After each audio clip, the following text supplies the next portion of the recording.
A very good evening and a warm welcome to Hyde Park. Tonight we will talk about Sri Lanka's foreign affairs relations, where Sri Lanka stands in the international arena. And to discuss all this, we've invited to our studios a prominent former diplomat of the country who has represented Sri Lanka in the United Nations, the United States, in China, and who was also a secretary to the Ministry of Foreign Affairs previously. Let me warmly welcome the chairman of the Pathfinder Association, Mr. Bernard Goonetilleke. Pathfinder Foundation, yes. Pathfinder Foundation, yes. I beg Thank your you pardon. very much. Thank you very much for joining us at Hyde Park. Mr. Goonetilleke, I think you were the Sri Lankan ambassador to the US between the period from 2005 to 2008.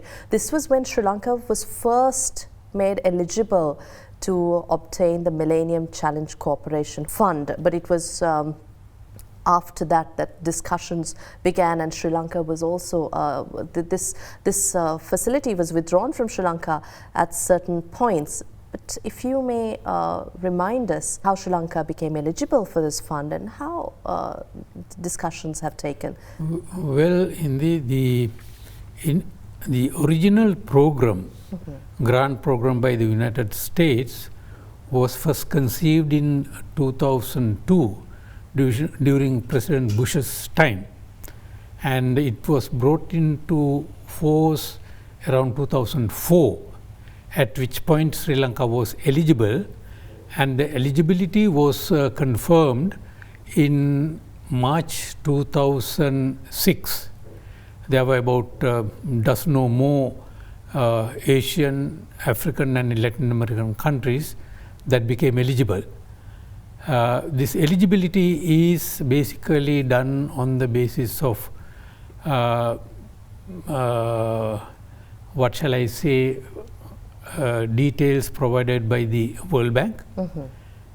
They call it gross national income.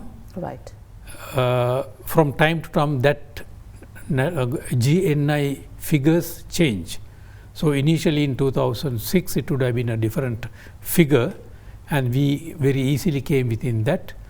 And the internal climate of the country, the peace process that was going around at that time facilitated that kind of a decision. So in 2006 we were selected, and actually there was a briefing of by the Department of State at that time given to the eligible countries, and Sri Lanka was included, and I represented Sri Lanka at that time. So that is my first initiation to the Millennium Challenge account. It was previously called Millennium Challenge account. It was called Millennium Challenge account, MCA. Later it was changed to MCC. I can't really remember when it was really changed. What was the level of engagement you had in terms of, were you part of the negotiation table for Sri Lanka? How was your involvement? You see, what happens is when the country is selected, they decide also on a team of officials from the MCC, and they negotiate with the local authorities. At that time, it was the Ministry of Finance, the focal point here in Sri Lanka, and there were officials who came up with various suggestions as to where possible grant monies could go to. And I can't really remember what were their proposals at this point of time. That was a long time ago. And there were negotiations, and based on those negotiations, actually MCC teams used to visit Colombo, have discussions, and then go back and try to put a package. And my recollection is at that time also it was something like in excess of $400 million that was at the time targeted. Do you recall their goal in terms of extending this grant to Sri Lanka, what the initial idea was? It's basically, from the very beginning, they had three areas or criteria. One is ruling justly, two is investing in people, 3 was fostering economic freedom. So those were the 3 areas United States were looking for. In addition to that of course, as I said earlier, that was the time peace process was going on. There was no fighting, at least on the surface, and it became possible for the United States to consider Sri Lanka as a suitable country to receive this grant aid based on the background of the country at that particular time, and also the fact that these facilities are given for lower income group people, countries rather, as well as lower middle income group people, countries. But there was concern raised within the country back then too about the compact? Yes. So what happened actually was between 2006 and 2008. 2008 was the time when the compact was withdrawn. There was the peace process basically came to an end.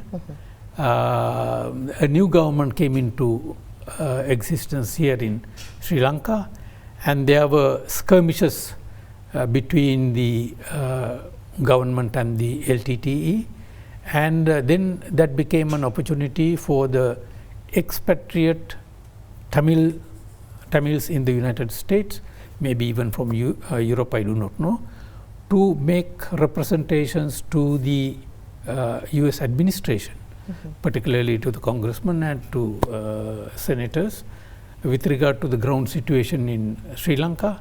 And of course, when the fighting became intensified in 2006 onwards, the US found it difficult, or thought it would be difficult to give effect to this particular compact because of the ground situation.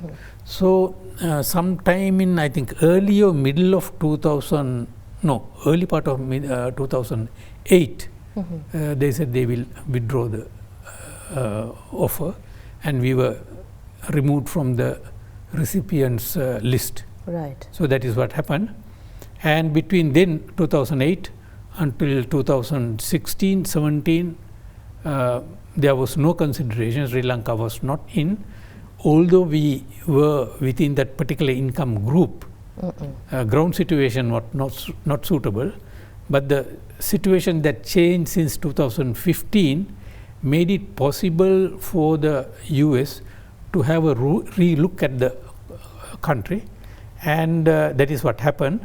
And 2017 we were taken in once again, and 2018 we should have been included into the list, but because of the problems what we had in October, internal political problem, they were not able to include Sri Lanka in the list. And I think March or April 2019 we were included once again. And now the deadline for accepting this grant by the Sri Lankan side is looming. It's around the corner.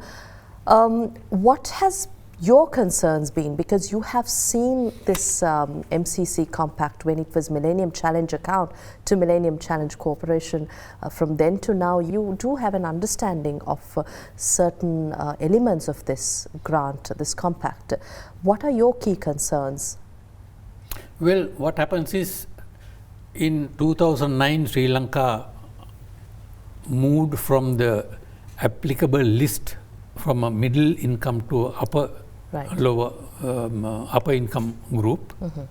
So for which income was something like $3,995, we have surpassed it, and therefore we will now, if we lose this particular opportunity, we will not be considered again unless they revise their figure of that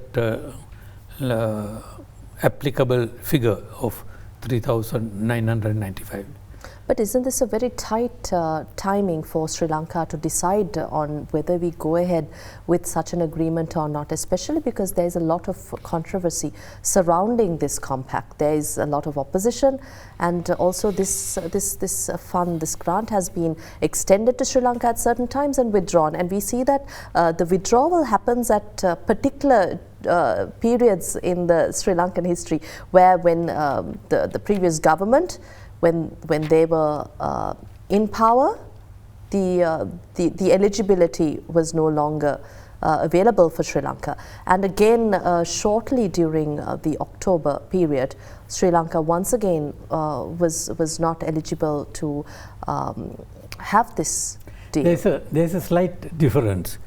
In the when we go back to 2008, it was the ground situation and recommencement of fighting that made it not possible for the MCC to go ahead with that.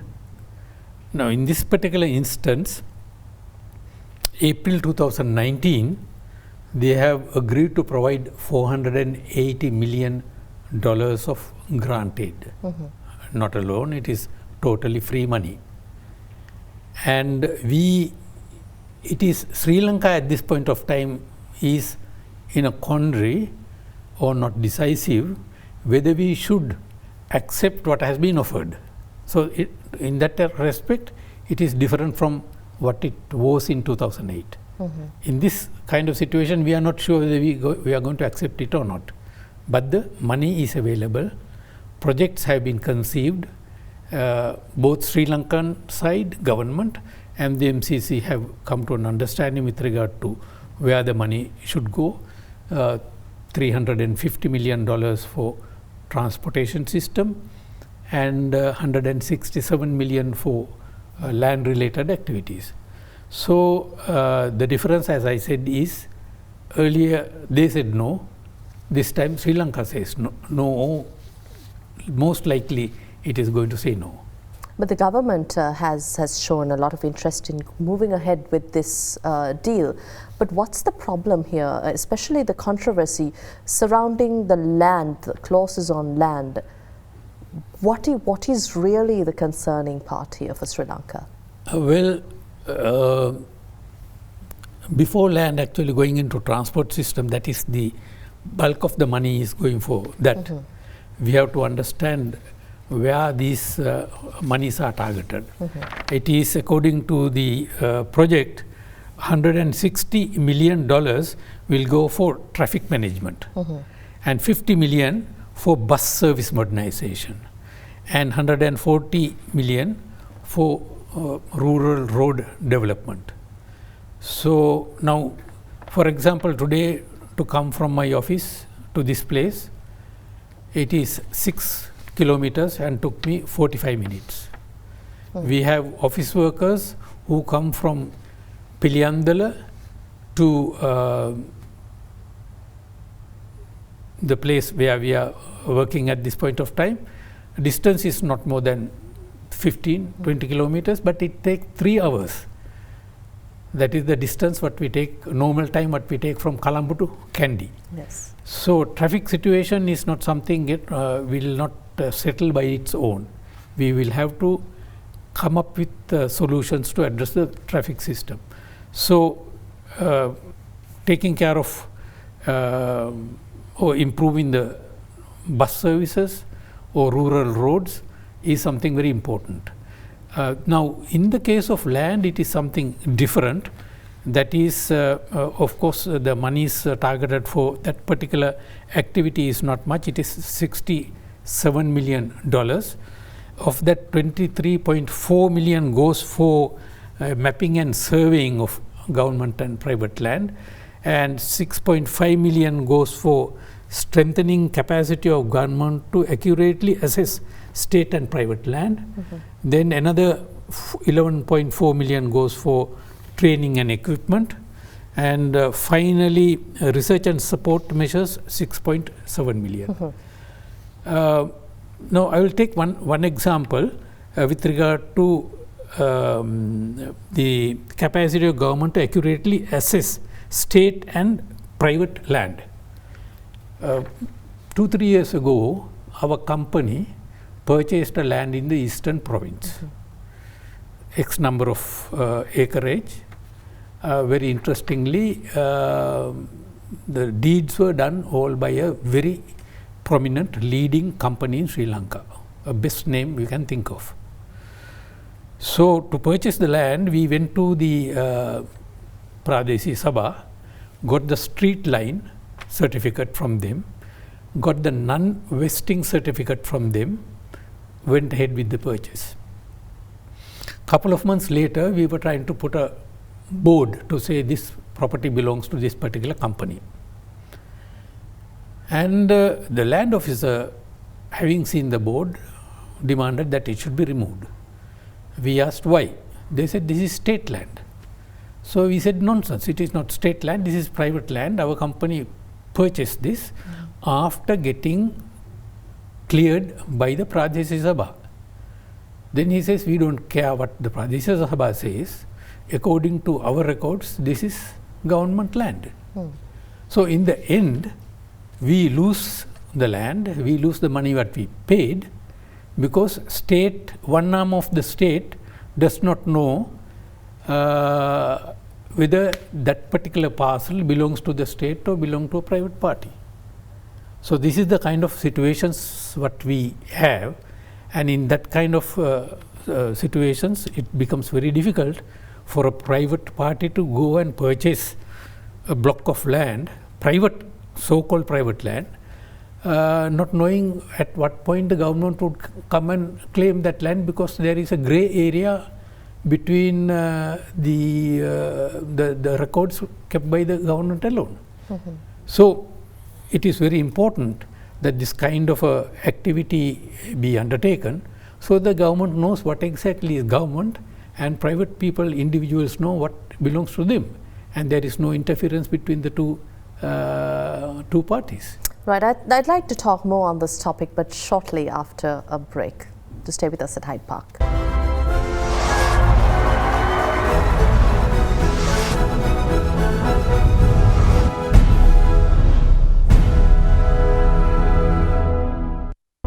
Welcome back. At Hyde Park tonight, we're in discussion with a former Sri Lankan diplomat, Mr. Bernard Goonetilleke. You were explaining at length about your understanding on the MCC compact, and since Sri Lanka was first made eligible for the program, and while the days are numbered for Sri Lanka to either decide whether we go in with the agreement or not, I'd also like to touch a little more specifically on the concerns of land, because this is a very sensitive and controversial topic for us here in Sri Lanka. What is your opinion about this? Because there is a lot of concern that this agreement will allow Sri Lanka or foreign nations to possess lands or take over lands in Sri Lanka. Land issue is an emotional issue for most of Sri Lankans, if not all Sri Lankans. There is always the fear that the foreigners are waiting to grab our ports, airports, lands, etc. and etc. One reason may be the fact the Sri Lanka as a whole is a small land area. Population is getting bigger and bigger, and the availability of land becomes a problem.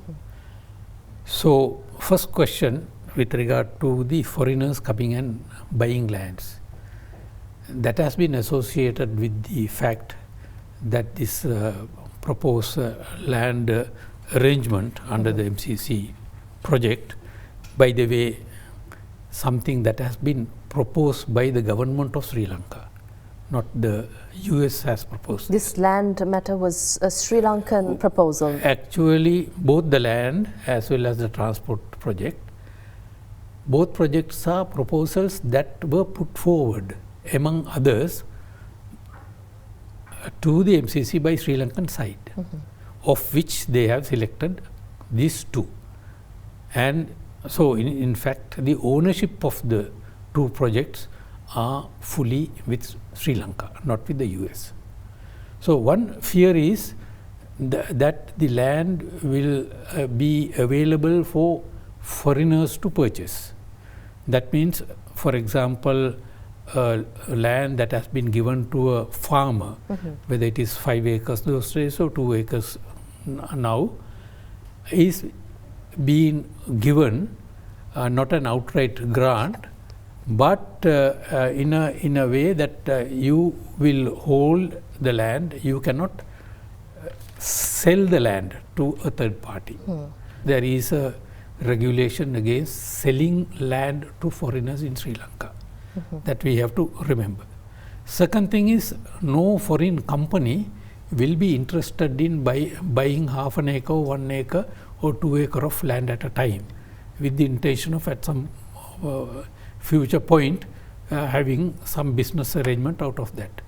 The possible way of doing it, they can with a proposal go to the government and get a block of land on lease to grow bananas or to grow something else, so long as the lease is the valid period of the lease.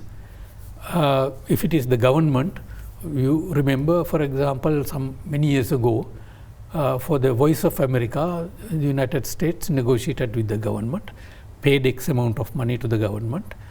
First it was at Sidur, and then they gave that land way back to the government and went to some other place. So that was government to government negotiation. So if foreign governments need land, there is a way to negotiate with the government and get it on lease. If foreign companies are interested, there is also a way of getting land from the government on lease through joint ventures or whatever the means possible. So this fear of foreigners coming and buying 2 acres of land at a time and trying to dispossess Sri Lankan farmers is something in the minds of our Are you people. saying there is no threat? Well, there is no threat in the sense, again I'm going to ask you, will you be going and buying 2 acres of land in Africa, in Zimbabwe? But there is a strategic interest of these in Sri Lanka. Now we are bringing strategic interest into the subject. First is, this thing was whether it was for commercial purposes, agricultural land taking for commercial purpose or similar activities. If you are talking of strategic thing, okay, we can say Hambantota harbour is a strategic thing. 15,000 acres of land China is requesting from government to have an industrial estate could be a strategic thing. Getting a 2 acre plot to half acre plot is not strategic, at least according to my thinking and understanding. But in Sri Lanka as a country, a destination where they hold highly strategic, don't you think there will be any engagement? Because are you saying there's no base for any of these underlying fears? Well, fear is something in the mind, but we have not seen exactly on the ground. Again, I am going back to Hambantota or Mattala Airport. Those are strategic. If you are talking of buying half an acre or 40 purchase or 2 acres, that cannot fall into the broad description of a strategic. Yes, Sri Lanka is located in a strategic place in the world, in the Indian Ocean. That is a proper description. That also we discovered, or the world discovered, after 2009. Until 2009, when the United States Senate sent a 2-member team to Sri Lanka to study the situation after the end of the conflict, they wrote a report. It is on the web, anybody can read it. They explained that US should not ignore Sri Lanka because of strategic importance of the country from security point of view. A very fine argument, which is a fact. But until 2009, United States never gave a tuppence to Sri Lanka so far as strategic situation is concerned. Why? Because it was the strategic interest came into being with China's emergence as a military power as well as economic power. And that was when, around that time, 2009, 2010, China showed its interest in the Indian Ocean, started coming into the Indian Ocean, which was basically a playground of the European powers since colonial time for the last 500 years or whatever it is. So the strategic importance of Sri Lanka became visible post 2009 period in my thinking. But of course, if you look at India, it is a different situation. Strategic interest of Sri Lanka, so far as India was concerned, it was always there because of the proximity.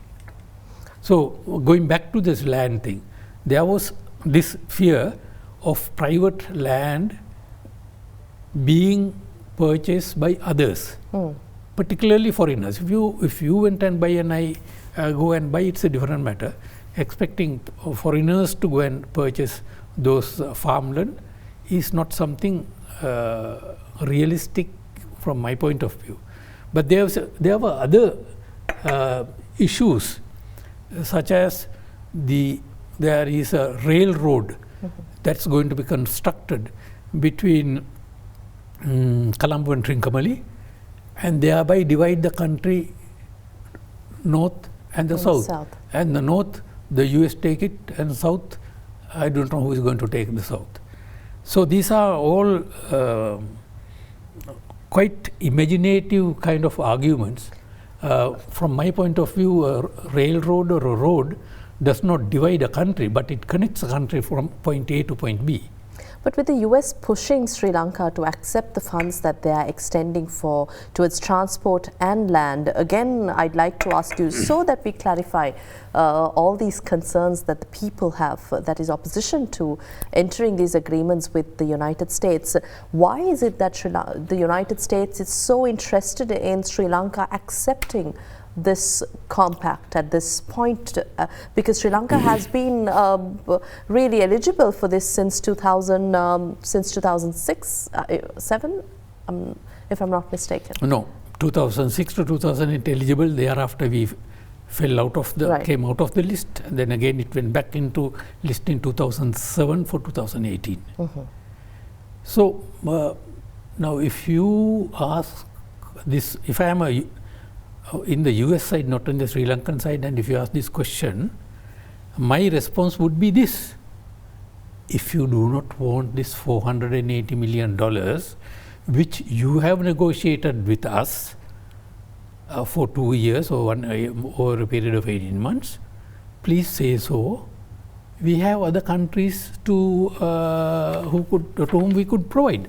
For example, I can tell you, there were several countries that were provided with MCC funds for the first time, and 3 countries I know, no 4 countries I think, 3 countries, Burkina Faso, Senegal and Mongolia were 3 countries who went for seconds, and now they are in line to receive funding for the second time.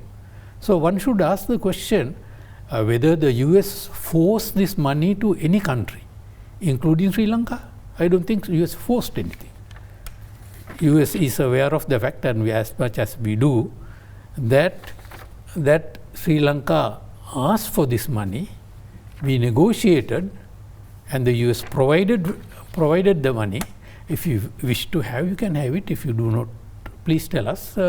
We will channel this money to some other deserving country.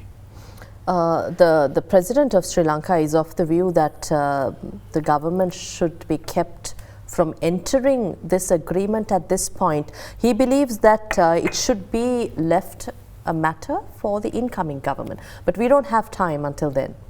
I really do not know the answer to this question, because next board meeting of the MCC is going to meet within a couple of days' time, mid-September. There is no hard and fast rule to say at that time we must say yes or no. Okay.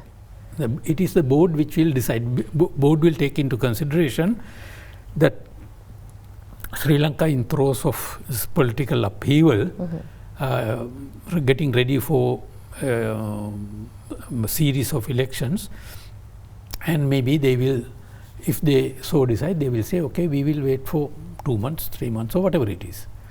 On our part, the President of Sri Lanka could say, I am not going to approve it, I will not be the one, it will be the future president.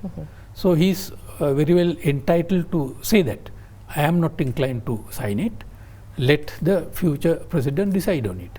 But the fact of the matter, rather unfortunate fact, is that because of this prevarication, delaying tactics, or not making up your mind, may or might result in our losing this 480 million, which is almost close to $500 million for Sri Lanka. At a time, our coffers are basically empty, our roads are chock-a-block, and very recently I was made to understand that the Moratuwa University has made some studies and come to the conclusion that during the year 2020, that is next year, Sri Lanka will lose 1.8 billion rupees due to traffic stagnation. So that is basically diesel and petrol going through the tail tubes of vehicles, and that many man hours will also be lost, because we are not in a position, or we have not taken the opportunity to address the traffic situation in the country. Again, my question to you, Mr. Goonetilleke, is whether there is no space through this agreement to jeopardize Sri Lanka's security or national interest or sovereignty. I will put it in this way: to jeopardize Sri Lanka's national security through MCC, I am confident the answer is no. But there may be other arrangements Sri Lanka's, on Sri Lanka's table that may perhaps affect Sri Lanka's national interest. Shall we talk about those well, if you wish to agreements? Yeah. What do you see as the biggest threat at this point in time for Sri Lanka? What should we be worried about if MCC or if any of these funds that will benefit Sri Lanka's transport, land, and address some of the burning issues of the country should not be the concern? What is the concern in your point of view? Well, today we are discussing about various other agreements. Unfortunately, MCC thing, although not planned, came into focus at a time when we were confronted with another agreement, that is the SOFA, Status of Forces Agreement, which has been proposed by the United States. So, the history of it actually is, SOFA is an agreement that had been signed about 20 years ago by a previous administration. But of course, it was basically INOCOS type of an agreement with very limited number of features that we should be concerned of. But of course, in 2017, a draft of a new SOFA was provided, which is quite different from the original SOFA which we have signed. Then the second thing is the ACSA agreement, which was signed in originally 2007, and expanded format of that was signed in 2017. So ACSA is an agreement that has been done and finished. And we can't revisit any of it. We can't revisit. Only thing, we can give notice, 3 months notice or whatever it is, and we can come out of it. But again, I personally am aware where Sri Lanka was benefited. Sri Lanka was benefited because it was a reciprocal kind of an agreement during a time when Sri Lanka was still involved in the armed conflict. Since ACSA is a done thing, which some people seem to forget, we have to put it out aside, unless otherwise government want to take it back, and I don't think it was signed by the previous administration, and the current administration renewed it. So both administrations seem to have seen some benefits coming out of that particular agreement.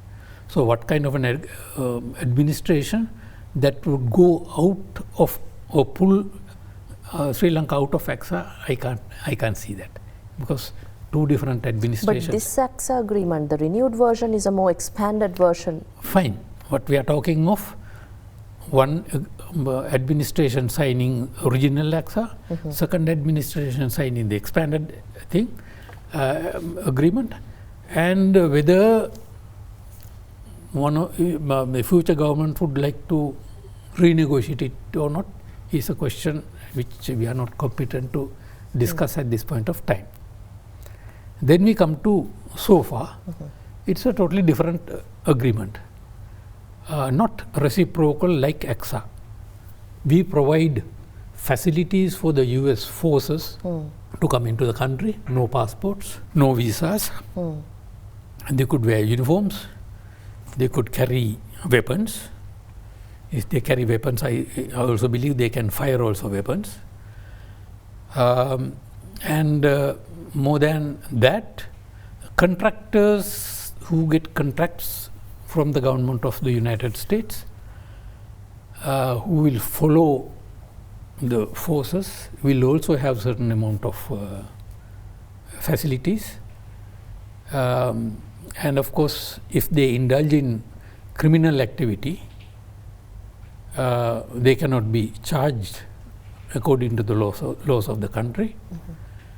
And if there is a mere traffic accident and Sri Lankan get killed, the person will not be answerable to Sri Lankan laws. So the whole question is whether this is something that we should give our approval. Right. I think I'd like to talk more on that. We'll take a short commercial break here at Hyde Park. To stay with us.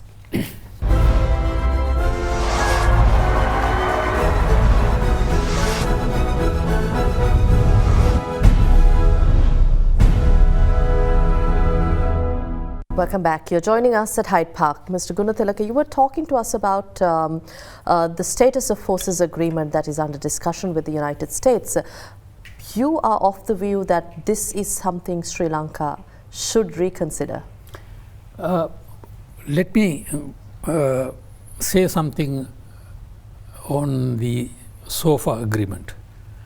As I said earlier, the draft was made available to the government of Sri Lanka in 2017, maybe around September. Okay. So that was 2 years ago. That was just floating around, not being pursued for whatever reason, and it came up very recently when the MCC issue was being discussed.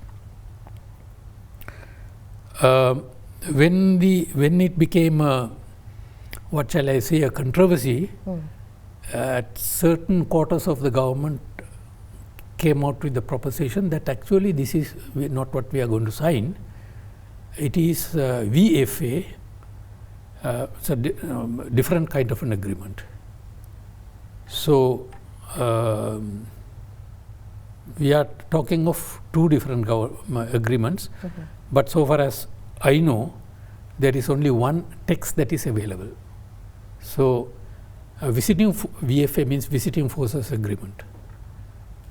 The response was, we are not going to station forces here, they are going to be visiting.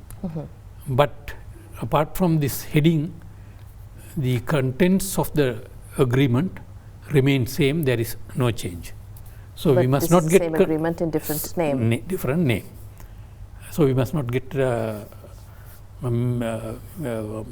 we must not misunderstand the terminology that has been used. SOFA and VFA. Actually, we are not privy to the document. All what we know is what was published in the newspapers and elsewhere. But of course, one can also read so far agreements that have been signed by the government of United States with large number of countries. So this is not a unique kind of an agreement that is to be signed between the USA and Sri Lanka. Maybe 50, 60 countries have signed these agreements with the USA. The whole question is whether Sri Lanka should sign this agreement with the United States.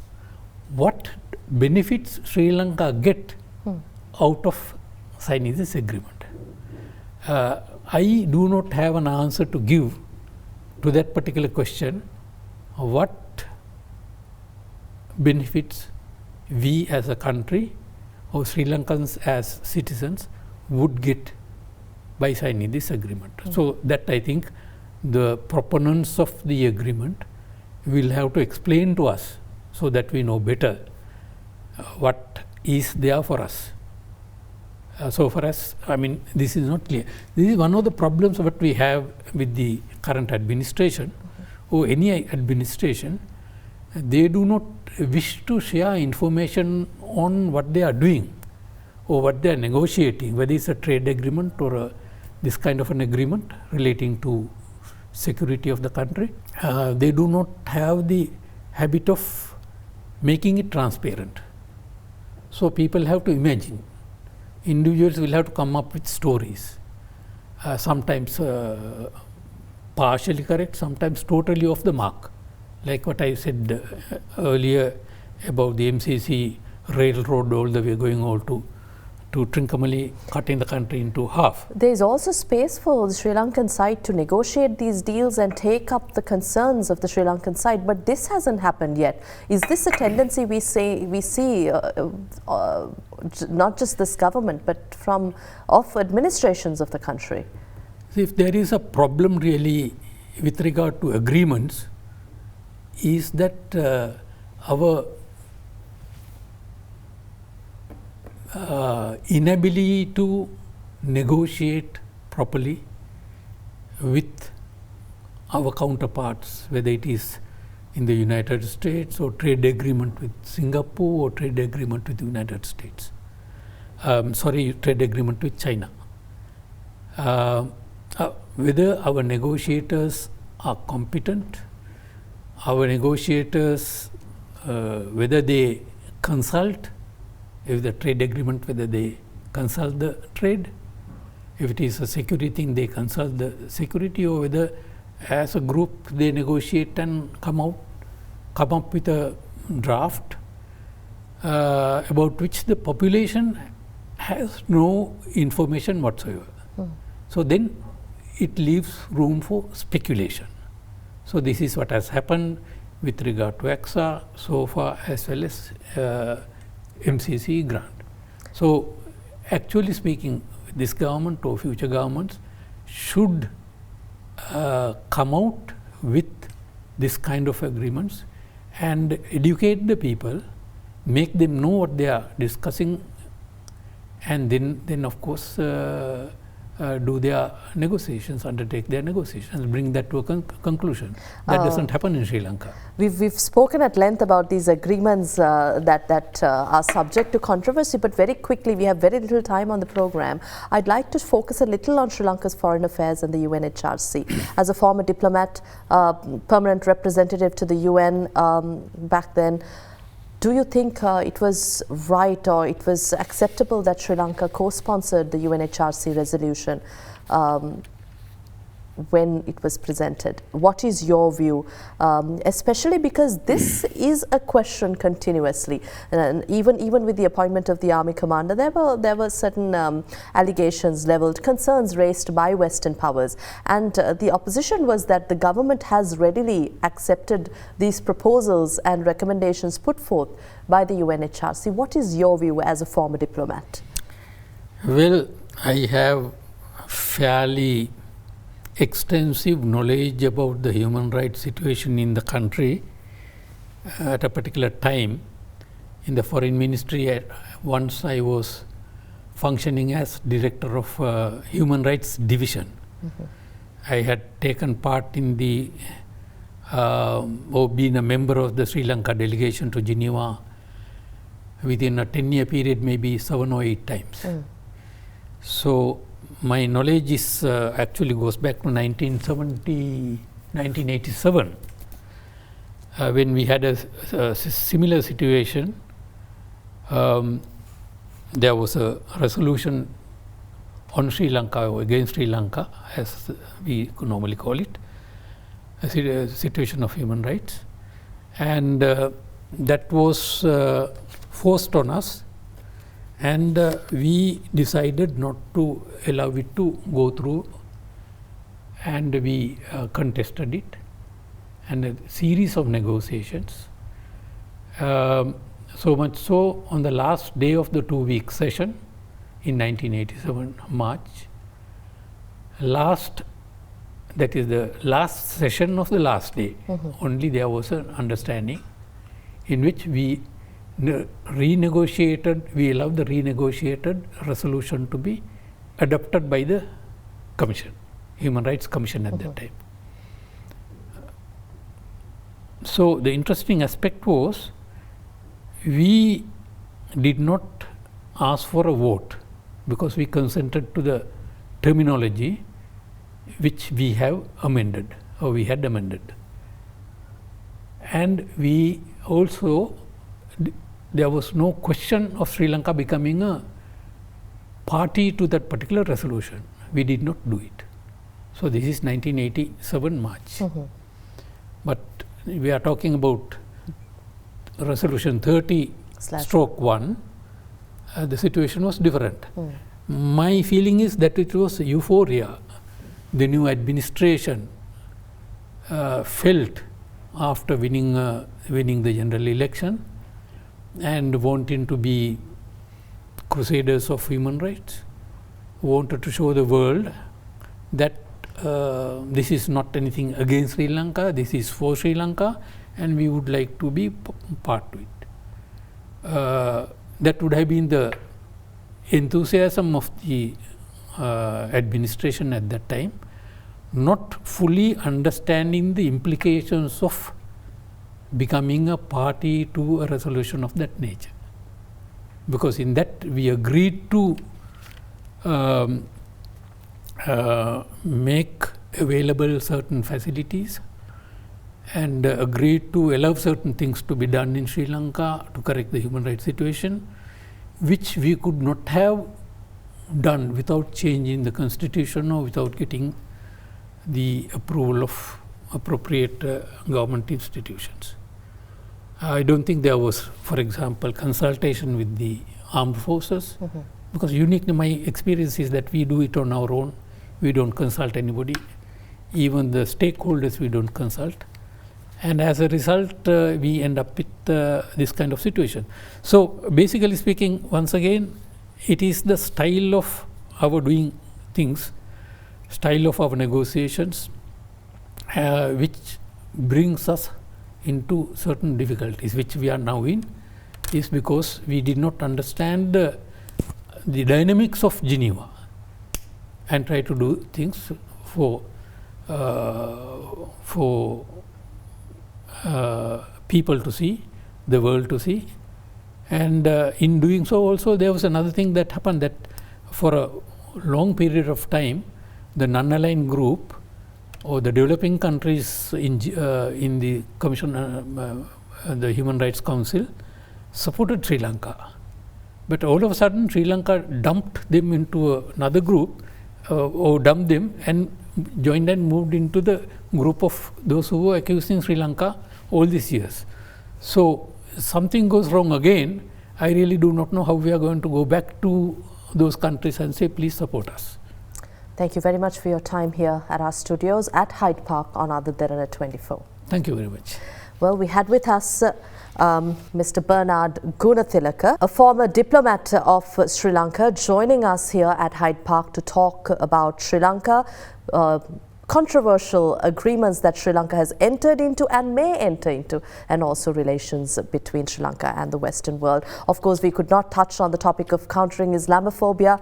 We'll leave it for another day. Thank you for joining us at Hyde Park. Good night.